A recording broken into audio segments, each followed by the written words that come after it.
할렐루야, 안녕하십니까. 연세중앙교회 장항진 목사입니다. 벌써 11월도 중순으로 접어들고 있습니다. 날씨도 점점 쌀쌀해지고 2022년 한 해도 이렇게 금방 지나가는구나. 그런 생각과 함께 참 세월이 쏜살같이 지나간다라고 하는 말이 실감이 납니다. 아무쪼록 이 세월은 빨리 이렇게 흘러가는데 우리가 이 빨리 흘러가는 세월, 또 언젠가는 마감이 있는 이 세월을 가장 뜻깊게 유익되게 사용될 수 있는 방법은 영원하신 하나님 말씀과 함께하는 것밖에 없어요. 그래서 하나님 말씀을 우리 안에 풍성히 거하게 해서 그 말씀대로 우리가 살아가는 것, 그것은 영원한 것이 되는 겁니다. 하나님이 기억하시고 또 영원의 때에 가서 그것이 전부 다 우리의 부유로 남는 것이기 때문에 이 땅에 사는 동안 우리가 해야 될 일은 하나님 말씀과 함께하는 것, 하나님 말씀에 순종하고 또 그러기 위해서는 우리가 하나님 말씀을 더 열심히 익히려고 하고 공부하려고 하고 알려고 하는 그런 노력이 있어야 된다는 겁니다. 자, 오늘도 아모스서 강해, 오늘은 13번째 시간입니다. 여러분들 말씀을 함께 공부하면서 이 말씀이 우리의 삶 가운데 온전히 이루어져서 이 흘러가는 세월이 하나님과 함께하는 영원한 시간으로 바뀌는 그런 축복된 순간순간들이 되기를 바라면서 오늘은 5장 18절에서 27절 말씀을 함께 공부해 보도록 하겠습니다. 자, 이래서 이제 아모스는 이제 5장을 오늘로써 마치게 됩니다. 자,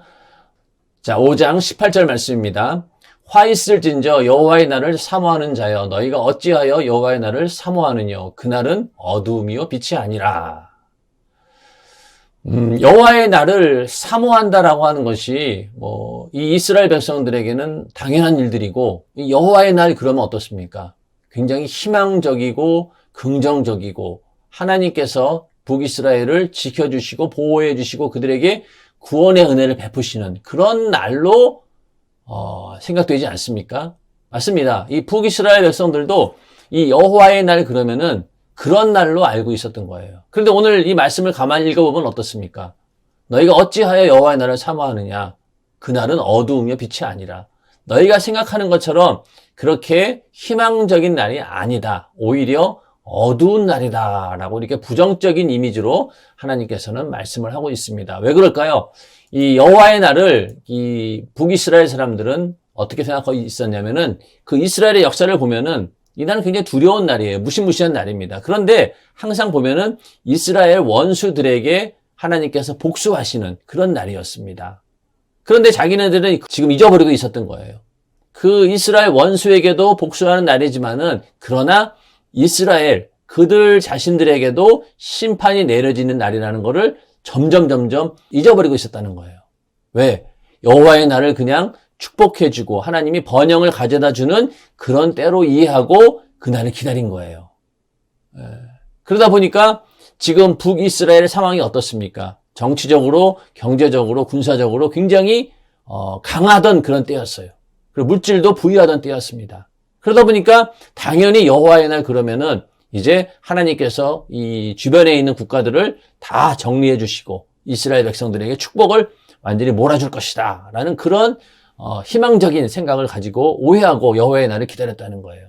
그러다 보니까 그런 어떤 시대적인 분위기에 편승해가지고 선지자들이 올바른 메시지를 전하지 않고 거짓 선지자들이 등장하게 됩니다. 그래서 여호와의 날을 그냥 자신들에게 구원과 위로를 주는 날이라고 계속 강조하다 보니까 자기들 스스로가 여호와의 날 그러면은 하나님께서 우리를 구원해 주시고 위로해 주시고 다른 이방 국가들을 하나님께서 물리치시는 그런 날로 북이스라엘은 오해하고 있다는 거예요. 근데 지금 하나님 입장에서 지금 북이스라엘은 그런 상황이 아니에요. 그들이 바로 심판의 대상이고 이제 곧 북이스라엘의 심판이 내려진다라고 아모스는 예언을 하고 있는 것이죠. 자, 그러면서 19절에 가서 마치 사람이 사자를 피하다가 곰을 만나거나 혹 집에 들어가서 손을 벽에 대었다가 뱀에게 물림 같도다. 자, 이 여호와의 날은 결코 피할 수 없다라고 하는 것을 하나님께서 이런 비유를 통해서 강조하고 있습니다. 마치 사람이 사자를 피하다가 곰을 만난다. 그리고 집에 들어가서 손을 벽에 대었다가 뱀에게 물린다. 이 얘기는 뭐냐면은 사자를 피하다 보니까 갑자기 곰을 만난 거예요. 그 고음을 또 피해서 집으로 들어갔는데 집에 들어가서 아이고 이제 살았구나라고 벽에다가 손을 댔더니만은 벽에 뱀이 있었던 거예요. 그 뱀에 물린 거예요. 이 얘기는 뭐냐면은 너희가 아무리 피하려고 해도 이 여호와의 날은 이제 피할 수 없다. 하나님을 버린 이스라엘 백성들에게 이 재앙이 임하는 것을 너희는 절대로 피할 길이 없다라고 하는 것을 알려준 겁니다. 아무리 피하려고 해도 이 재앙이 임하게 되는 그런 상황이 바로 북이스라엘입니다. 그러면서 20절 여호와의 날이 어찌 어두워서 빛이 없음이 아니며 깜깜하여 빛남이 없음이 아니냐. 그러니까 여호와의 날이 이렇게 어두운 날이라는 거예요. 자, 이거는 어떤 얘기냐? 아까 말씀드린 것처럼 이 이스라엘 백성들은 하나님의 선택받은 민족이라고 하는 그런 자부심, 자긍심, 이것이 독선으로 이어져 가지고 이제는 자기들의 편의에 맞춰서 하나님을 조작해내는 거예요. 하나님은 이런 분이다라고 자기네들끼리 만든다는 거예요.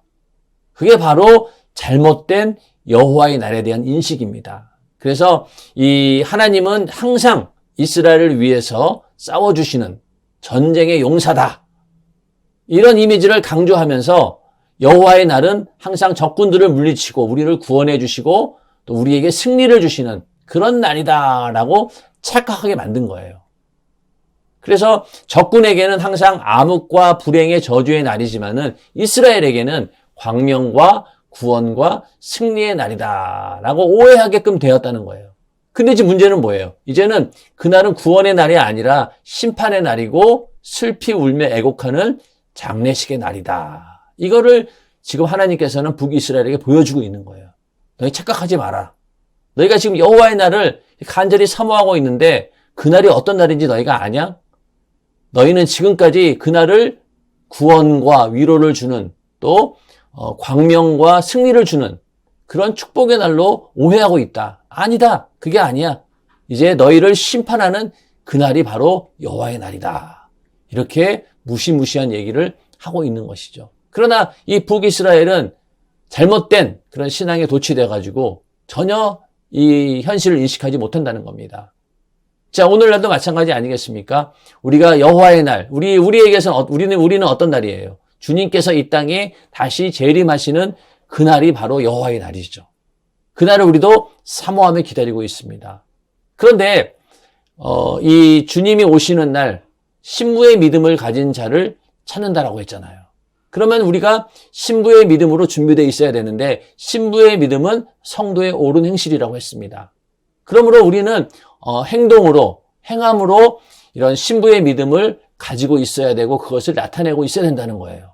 그런데 만약에 그러한 신부의 믿음으로 준비되어 있지도 않으면서 그냥 주님 오시는 날을 사모한다? 그날 모든 사람들이 다 예수만 믿기만 하면은 다 구원받게 될 것이다. 그런 희망적인 메시지를 가지고 있다라고 하면은 그날을 준비하지 않는 자에게는 열천의 비유 가운데서 등불이 꺼져가는 그런 다바처녀가 될 수 있다는 거예요. 그래서 우리는 항상 준비를 하되 이 주님의 날, 하나님께서 주님이 나에게 무엇을 요구하는가 이걸 분명히 알고 거기에 맞추어서 준비를 해야 된다는 거예요. 그런데 만약에 이 북이스라엘처럼 착각하고 막연하게 생각하고 당연히 그날이 나에게도 정말로 즐거운 날로 영광스러운 날로 나에게 다가오겠지라고 착각하고 있지는 않는지 항상 점검해 보아야 된다는 거예요. 근데 지금 북이스라엘은 어때요? 지금 착각하고 있는 거예요. 여호와의 날을. 사모하긴 사모하는데 잘못된 방향에서 이 여호와의 날을 사모하고 있다는 겁니다. 자, 21절입니다. 내가 너희 절기를 미워하여 멸시하며 너희 성회들을 기뻐하지 아니하나니. 자, 이제 하나님께서 이렇게 여호와의 날이 심판의 날이 될 수밖에 없는 이유에 대해서 이제 설명하고 있는데 그 이유가 뭘까요? 제일 먼저는 잘못된 제사, 오늘날로 치면 예배가 되겠죠. 잘못된 예배 때문입니다.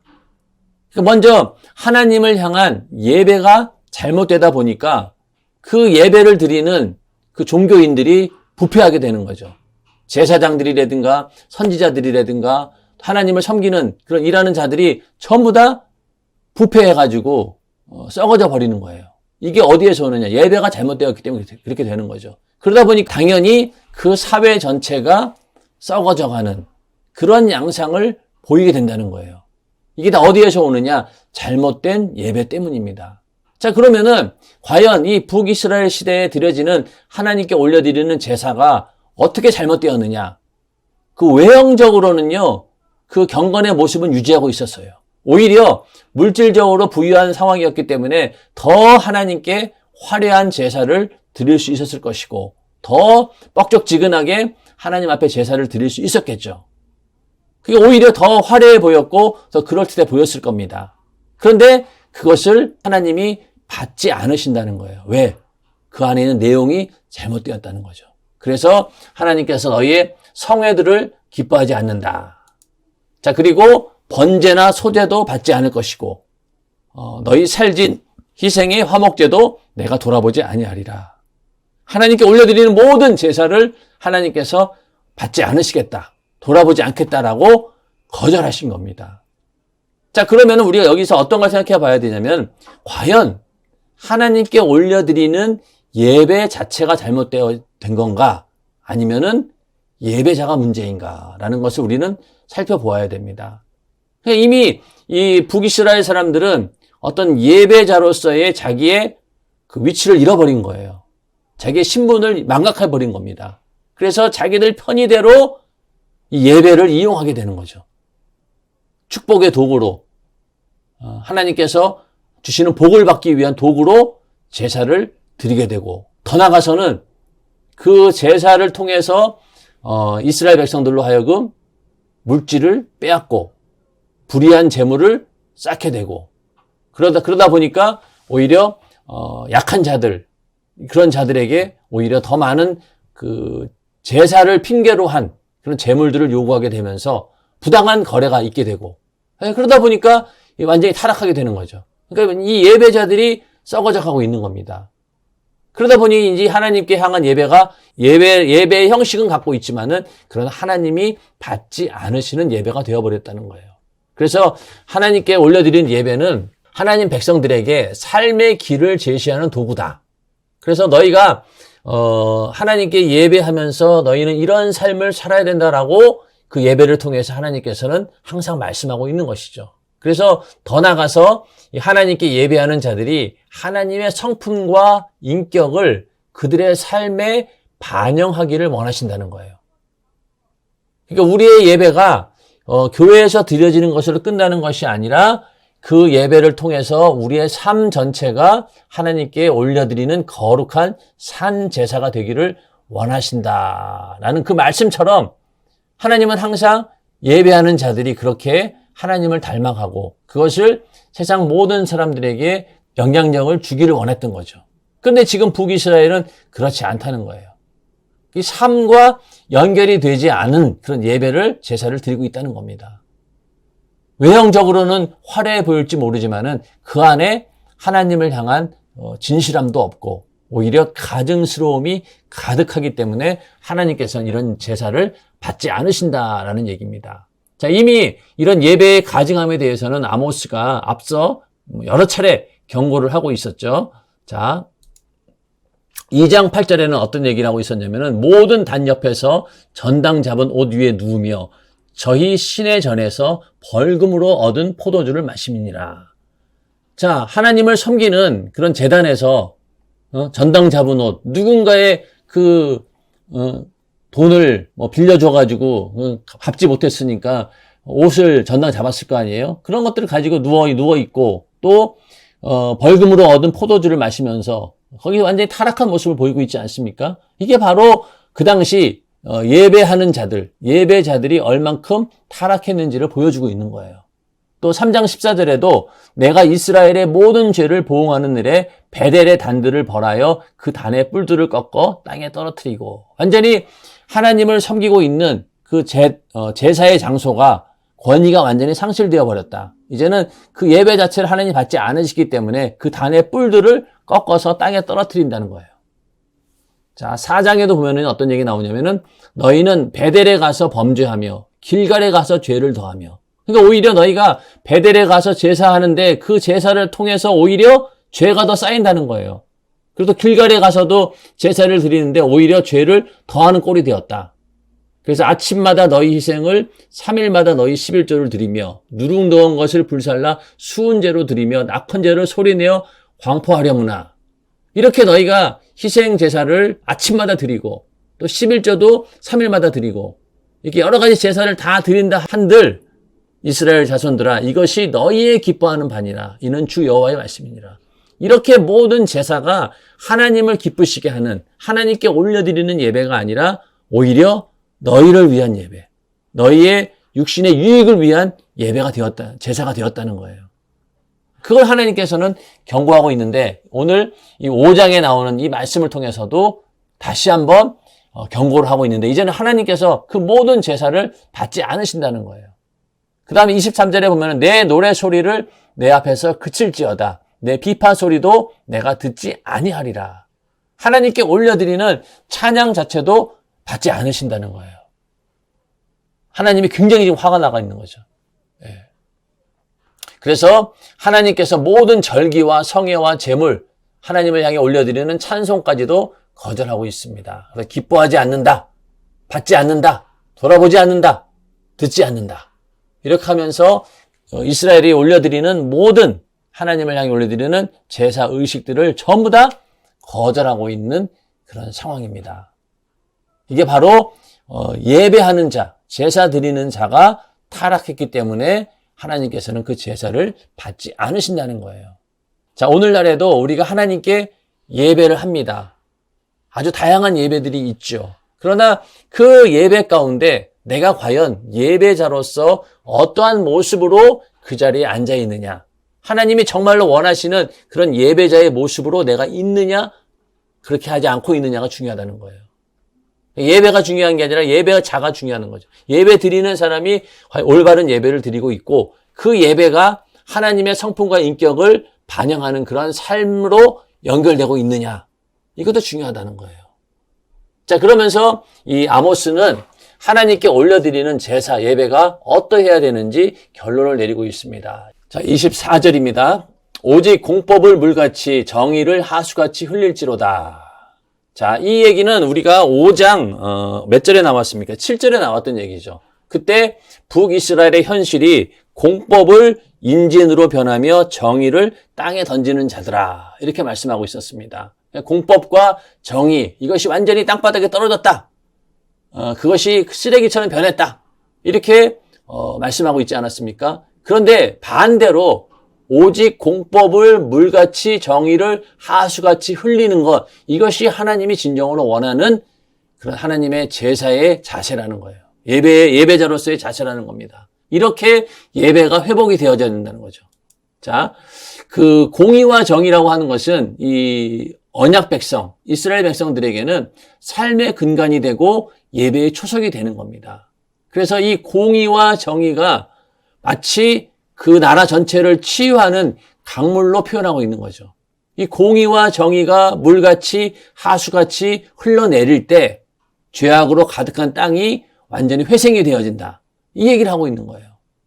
그래서 이 북이스라엘 같은 경우에는 비가 잘 오지 않는 그런 때가 너무 많아요. 사막지대다 보니까. 그래서 한번 비가 왔다라고 하면은 많은 비가 내려서 그 비로 인해 가지고 그동안의 가뭄을 해결합니다. 그래서 여기서 물같이 하수같이 흘린다라고 하는 것은 장마철에 잠시 넘치다가 곧 말라버리는 그런 개울이 아니라 사시사철 꾸준히 흐르는 강이 되어야 된다는 거예요. 이렇게 흘러내려야 된다는 겁니다. 그래서 우리도 하나님 말씀이 공법이고 정의죠. 가장 중요한 것은 하나님의 말씀이 바로 공법이고 정의이기 때문에 그 말씀이 우리의 심령 가운데 강같이 흘러내려야 됩니다. 이 얘기는 뭐냐면은 하나님 말씀을 막는 것이 없어야 된다는 거예요. 하나님 말씀이 그대로 공정하게 내 심령 가운데, 내 삶 가운데 이루어지는 삶을 살아야 된다는 거죠. 그래서 개개인이 그렇게 하나님 말씀이 우리 안에 공법으로서 정의로서 물같이 하수같이 흘러내릴 때 그때 비로소 사회 전체가 새롭게 이 말씀이 이루어진다는 거예요. 먼저는 개개인에게 이루어져야 되는 거죠. 오늘날로 치면은 예수 믿는 우리들이 하나님 말씀이 우리의 삶 가운데 온전히 이루어지고 그 말씀이 우리에게 공의가 되고 정의가 되어야 될, 정의가 되고 그것에 우리가 순종할 때 그때 먼저 내 안에 하나님의 나라가 이루어지게 되는 것이고 또 그런 개개인들이 모여서 하나의 교회를 이루어낼 때 그 교회 안에 하나님의 공법과 정의가 물같이 하수같이 하나님 말씀이 강같이 흘러내릴 때 그 교회를 통해서 수많은 이웃들이 구원받게 되고 그러면서 이 세상이 점점 변화되어 가는 것 아니겠습니까? 그러기 위해서는 먼저 내 안에 하나님 말씀이 이렇게 공법과 정의로서 흘러내리는 그런 일들이 먼저 있어야 된다는 거예요. 그리고 지금 북이스라엘도 바로 이거를 하나님은 요구하시는 거예요. 근데 어떻게 되었다는 거예요? 공법은 인진같이 되었고 정의를 땅에 너희는 던지고 있다. 이게 바로 지금 북이스라엘의 모습인 거죠. 그러나 하나님이 진정으로 원하는 모습은 오직 공법을 물같이 정의를 하수같이 흘릴지로다. 이 말씀이 이루어지기를 바랬던 겁니다. 자, 그러면서 25절에 가서요. 이스라엘 족속아 너희가 40년 동안 광야에서 희생과 소제물을 내게 드렸느냐. 갑자기 질문을 하십니다. 야, 이스라엘 족속 너희가 40년 동안 그 애굽에서 나와가지고 40년 가나안에 가기 위한 40년 동안 광야에서 너희가 희생과 소제물을 내게 드렸냐? 당연히 드렸겠죠. 당연히 드렸습니다. 근데 왜 이런 말씀을 물어보는 걸까요? 자, 어떤 대답을 기대했나요? 자, 이 말씀을 통해서 하나님께서 북이스라엘 백성들에게 듣기 원했던 건 뭐냐? 이렇게 물어봤을 때 이스라엘 백성들은 아닙니다. 우리는 하나님께 희생과 소제물만 드린 것이 아니라 하나님께 공의와 정의 그리고 하나님 말씀에 순종하는 그 마음도 우리가 함께 드렸습니다. 이 얘기를 듣고 싶은 거예요. 자, 그래서 이 말씀을 다시 한번 좀 이렇게 의역을 좀 해보면은 너희가 광야 시절 제사를 통해 내게 가지고 온 것은 실제로 공의와 정의와 그리고 순종이 아니었느냐. 너희가 제사를 드렸는데 그때는 공의와 정의와 순종 이런 진실한 믿음을 가지고 나에게 나왔다는 거예요. 또 그런 것을 내가 원하고 요구하지 않았느냐.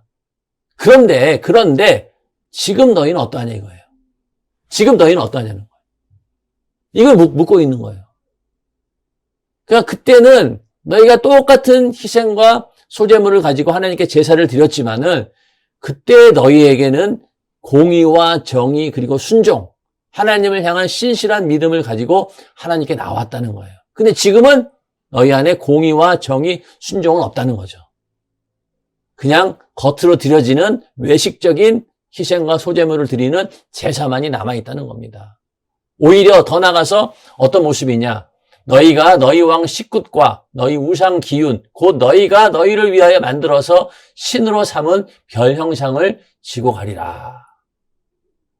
자, 이제는 하나님의 그 제사를 타락시킨 것도 문제가 되지만은 오히려 이제는 우상을 숭배하는 그런 모습으로 완전히 변질되어 버린 거예요. 여기서 이 식굿과 기운이라는 말이 나오는데 왕이신 하나님을 대신해서 식굿을 섬겼고 또 하나님 대신 눈에 보이는 기운이라고 하는 형상을 만들어서 숭배했다는 거예요. 자, 식굿과 기운에 대해서는요, 굉장히 여러 가지 해석이 분분합니다. 참 이게 해석하기 어려운 그런 단어라는 거죠. 그런데 이 식굿과 기운을 우리가 해석할 수 있는 힌트가 어디서 나오냐면은 사도행전 7장 41절부터 43절에 나옵니다. 이때 이 말씀은 뭐냐면은 스데반이 구약 성경을 인용해가지고 그 당시 설교했던 내용이 사도행전의 7장에 나오죠. 그때 이 스데반이 오늘 우리가 공부하고 있는 요 아모스 5장 25절, 26절, 27절 말씀을 인용하고 있는 거예요. 한번 그 말씀을 보도록 하겠습니다. 자, 사도행전 7장 42절부터 43절입니다. 하나님이 돌이키사 저희를 그 하늘의 군대 섬기는 일에 버려두셨으니 이는 선지자의 책에 기록된 바. 이게 바로 아모스 선지서 5장 25, 26, 27절을 말하는 겁니다. 자, 이스라엘의 집이여 40년을 광야에서 너희가 희생과 제물을 내게 드린 일이 있었느냐. 자, 이 얘기 우리가 좀 전에 공부했던 어느 부분이에요. 자, 이스라엘 족속아 너희가 40년 동안 광야에서 희생과 소제물을 내게 드렸느냐. 25절 말씀이죠. 예? 25절 말씀이죠. 그 다음에 몰록의 장막과 신내판의 별을 받들었으며 이것은 너희가 절하고자 하여 만든 형상이로다. 내가 너희를 바벨론 밖에 옮기리라 함과 같으니라. 자, 여기서 몰록의 장막과 신내판의 별들을 받들었으며 이것은 너희가 절하고자 하여 만든 형상이로다. 자, 이 말씀도 똑같은 내용이 오는 거예요. 너희가 너희 왕 식굿과 너희 우상 기운 곧 너희가 너희를 위하여 만들어서 신으로 삼은 별 형상을 지공하리라. 이 말씀인 거죠. 너희 왕 식굿과 너희 우상 기운은 이 사도행전 말씀을 근거했을 때 몰록의 장막과 신내판의 별을 받아들였다. 이렇게 해석할 수 있다는 거죠. 그래서 이거는 어떤 별의 형상을 가지고 우상을 만든 것이고 이 몰록의 장막 그러면 이것도 어떤 우상 숭배의 한 형태였던 것 같아요. 이게 바로 너희가 절하고자 하여 만든 형상이라는 거예요. 그래서 이러한 너희 우상 숭배의 결과로 인해서 너희를 바벨론 밖에 옮기리라. 이 얘기가 결국 뭡니까? 내가 너희를 다메섹 밖으로 사로잡혀 가게 하리라. 결국 아수르에 의해서 나라가 망하고 너희가 포로로 잡혀서 먼 나라로 쫓겨나게 될 것이다. 이 얘기를 하고 있는 거예요. 그래서 이 사도행전 7장을 통해서 우리 너희 왕 식굿, 너희 우상 기운 이것은 바로 그들이 자기를 위해서 만든 그 당시 우상이었다는 겁니다. 그걸 너희가 어떻게 한다는 거예요? 지고 간다는 거예요. 그러니까 이 다메섹 밖으로 포로가 되어서 사로잡혀 가긴 하는데 어떻게 가느냐? 너희가 섬기던 우상을 머리에다 이고 간다는 거예요. 머리에다 이고. 우상을 머리 위에다 들고 먼 곳으로 포로로 끌려간다는 거예요. 이게 참 얼마나 이게 비참한 거예요. 그렇죠? 이 우상이라고 하는 것은요, 자기들이 섬길 때, 그래서 그 우상을 섬기다 보니까 뭐 잘 되기도 하고 막 그러니까 그럴 때는 이 우상이 참 필요하고 쓸모 있는 것이지만은 막상 재앙이 임하고 더 이상 이제 무효력해졌을 때 그때는 이 우상이 뭐가 되느냐? 짐이 되는 거예요. 그래서 이 우상 숭배하게 만드는 이 귀신의 역사도 처음에는 우리 인간들에게 뭐 마음을 편하게도 하고 또 물질의 부유도 갖다 주고 또 육신의 쾌락도 제공하고 그러면서 우리를 굉장히 흡족하게 만듭니다. 즐겁게 만들어요. 거기에 도취되게 만든다는 거죠. 그러다가 이제 그 완전히 우리가 그 우상에 취해가지고 그 세상에 취해가지고 이제 하나님을 떠나가게 되고 그랬을 때 이제 그 귀신들도 우리를 버리는 거예요. 내팽개쳐 버립니다. 그럼 그때부터 어떻게 되는 거예요? 재앙이 임하게 되고 그 죄값으로 인한 모든 그 짐을 내가 맡아야 되는 거잖아요. 그래서 육신의 쾌락을 막 즐기고 그렇게 취해서 살았는데 나중에 그 모든 죄값이 누구에게 짐으로 오는 거예요? 나에게 짐으로 오는 거예요. 그 죄값은 사망이니까 그 죄의 짐 때문에 결국 우리의 영혼이 지옥 가게 되고 구원의 기회를 잃어버리게 된다는 겁니다. 그게 바로 세상이 하는 일이고 세상을 주관하는 마귀 역사가 하는 일이죠. 그러니까 이 우상은 처음에 인간이 섬길 때 그래서 서로 좋은 관계였을 때는 이것이 참 우상이 귀한 것이지만은 그러나 그 효력이 떨어졌을 때는 완전히 우리에게는 재앙이 되는 거예요. 그러니까 지금 북이스라엘에게도 지금까지 자기들이 섬기는 우상이 나름대로 효력이 있었지만은 이제는 나라가 망하는 그런 하나님의 심판 앞에서는 우상은 오히려 자기들의 머리에 지고 가는 짐이 되어버렸다는 거예요. 그러니 그 우상의 그 짐을 짊어지고 다메섹 밖으로 쫓겨가는 그 이스라엘의 신세가 얼마나 참 비참합니까? 하나님의 선택받은 백성으로서 아주 비참한 꼴을 하면서 쫓겨나는 그런 모습을 지금 보여주고 있는 것이죠. 결국 하나님을 거절했던 그 백성의 운명이라고 하는 것이 저 다메섹 너머로 돌아올 수 없는 그 먼 길을 떠나야만 하는 그런 상황이 되어버린 거죠. 그래서 이 예언의 말씀이 언제 이루어졌느냐? 바로 722년 아수르에 의해서 북이스라엘이 망하게 되고 그로 인해서 많은 사람들이 포로로 끌려가게 되는 그러한 모습을 보여주면서 이 말씀이 그대로 이루어지게 되는 겁니다. 자, 오늘은 아모스서 5장 18절부터 27절 말씀을 함께 공부해 보았습니다. 자, 오늘 말씀을 우리가 공부하면서 이 여호와의 날에 대해서 우리가 오해하면 안 되겠다. 그리고 여호와의 날이 심판의 날로 바뀐 이유가 바로 북이스라엘 백성들이 하나님께 올려드리는 제사가 잘못되었는데 제사의 형식보다는 뭐가 잘못되었다는 거예요. 제사를 드리는 예배를 드리는 그들의 신앙이 잘못되어 있던 거죠.